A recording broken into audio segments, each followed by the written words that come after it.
This is Dr. Ryan TREMOR, and today I am going to demonstrate to you the long arm posterior mold.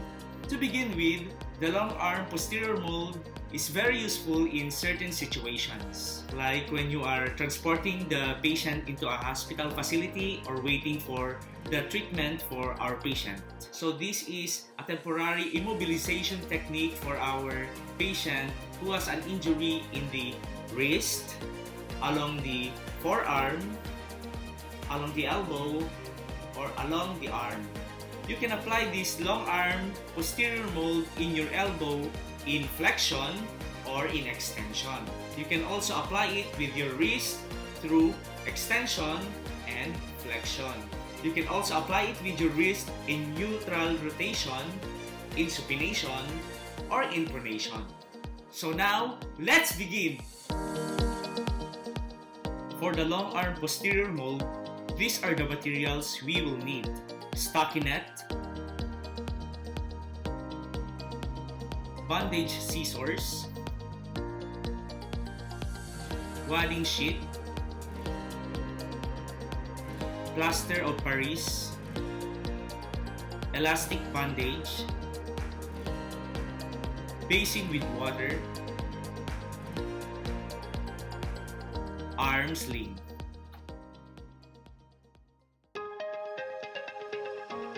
For the application of stockinette,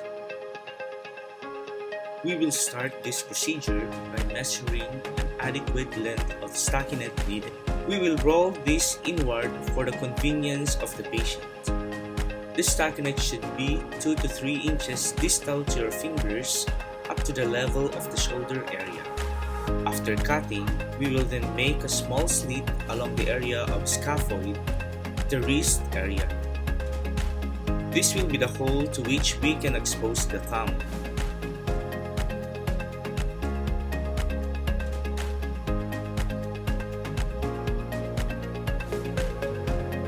Start the wadding sheet by making a hole for the thumb area, and start applying along the wrist area, going proximally with 50% overlapped of the wadding sheet.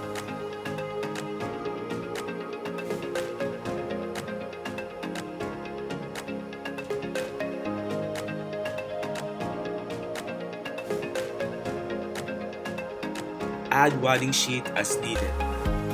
Make sure that there is enough padding along the elbow area to prevent pressure sores.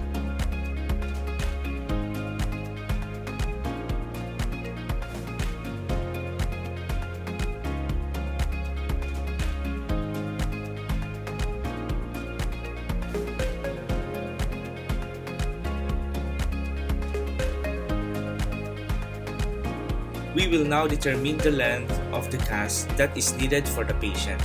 We will use the wadding sheet as template for our length. We will measure along the metacarpal area up to the distal arm area or supracondylar area. Utilization of plaster cast. Activate the plaster of Paris by dipping it on a clean water. Make sure that the bubbles are dissipated. That will tell us that enough water has seeped through the plaster of Paris. Once the bubbles are dissipated, let it drip. Do not squeeze too much to avoid falling off of material.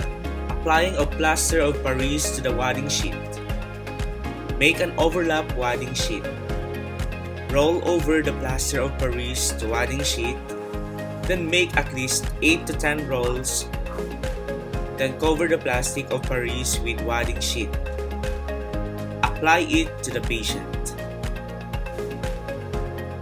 Application of the posterior mold to the patient. We will now place it to the patient. Ask for the assistant to hold the proximal end. Proper application of elastic bandage. Start over the wrist area.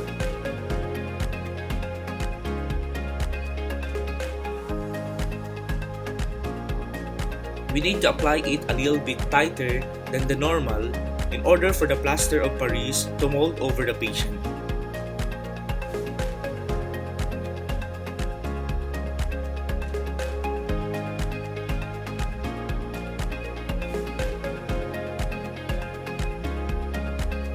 We will wait for 5 to 10 minutes to set and harden up. After the mold is already set, remove the initial elastic bandage. Ask the assistant to hold on the mold.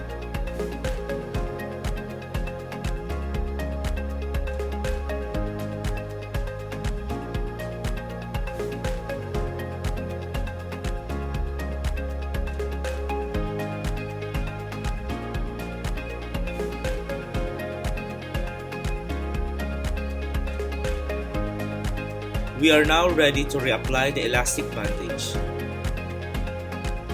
This time, it does not require a tighter application of the elastic bandage. Place it as comfortably as possible for the patient.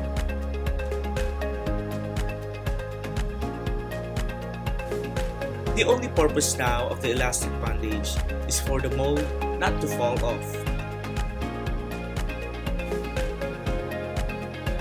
Secure it with a pin or adhesive.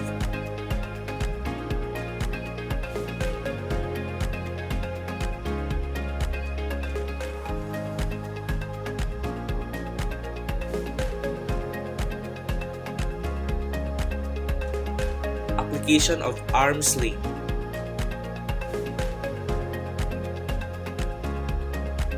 This has parts, the sling pouch and attached sling strap. We need to stand beside the wrapped arm. Gently slide the sling pouch under the affected arm. Make sure that the elbow is covered properly.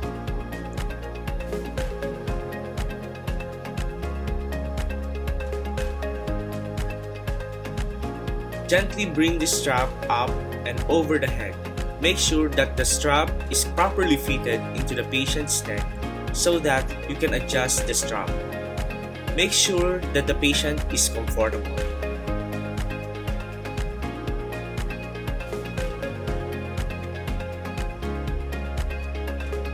And that's the video for our long arm posterior mold. I hope you learned a lot. Again, this is Dr. Rhyan, U1 Buxi TREMOR. Thanks for watching!